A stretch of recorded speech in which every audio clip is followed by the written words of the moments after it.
The serenity of the Palhangal Valley was shattered by a brutal attack that left 20 tourists dead.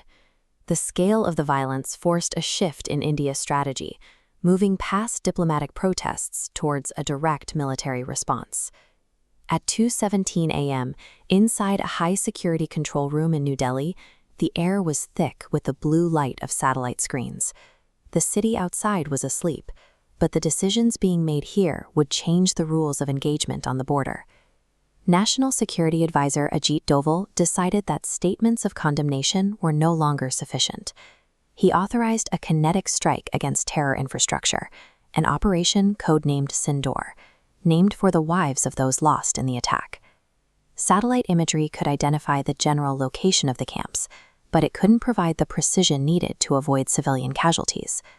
To launch a strike this complex, the military needed eyes on the ground inside the camps. This requirement brought Major Vikram Rana into the operation.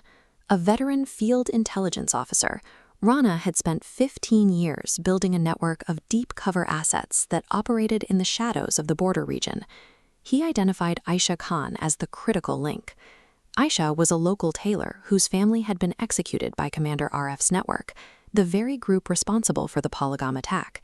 Aisha's terms were absolute: no paper trail, no official entry in any database, and no record of her cooperation.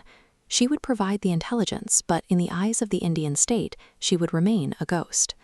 The success of a multi-billion-dollar military response now depended on the nerves of a grieving civilian with no formal training.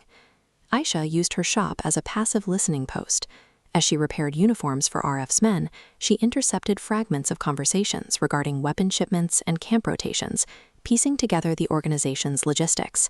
She transferred these details into encrypted digital devices, which she hid in predetermined crevices of an old stone wall.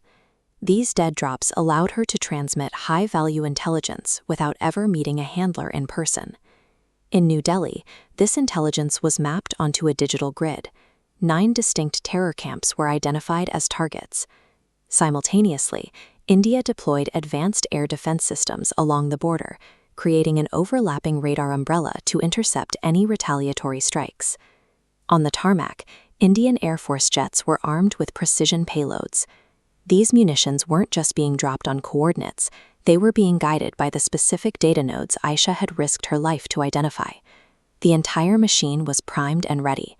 But the trigger wasn't a button in a cockpit, it was Aisha's ability to remain undetected behind enemy lines.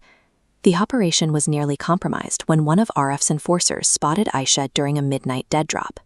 She managed to hide the device, but the suspicion didn't fade. RF, sensing a leak, began a violent crackdown. He increased surveillance on every local shop, closing the net around Aisha's shop.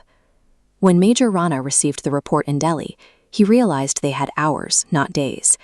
If they didn't act immediately, Aisha would be captured and the entire intelligence network would be exposed. The mission parameters changed instantly. To succeed, Rana had to synchronize the bombing of the 9 camps with a high-risk extraction of Aisha and her mother on the very same night.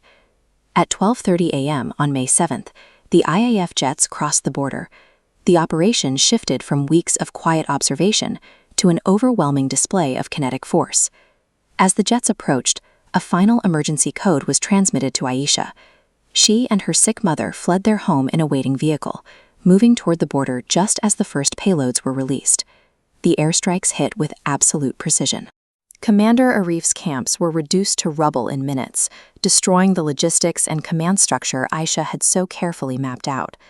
Miles from the explosions, Aisha reached an armed checkpoint. She bluffed her way past the guards by claiming her mother needed urgent medical attention, keeping her composure even as the night sky behind her glowed from the strikes.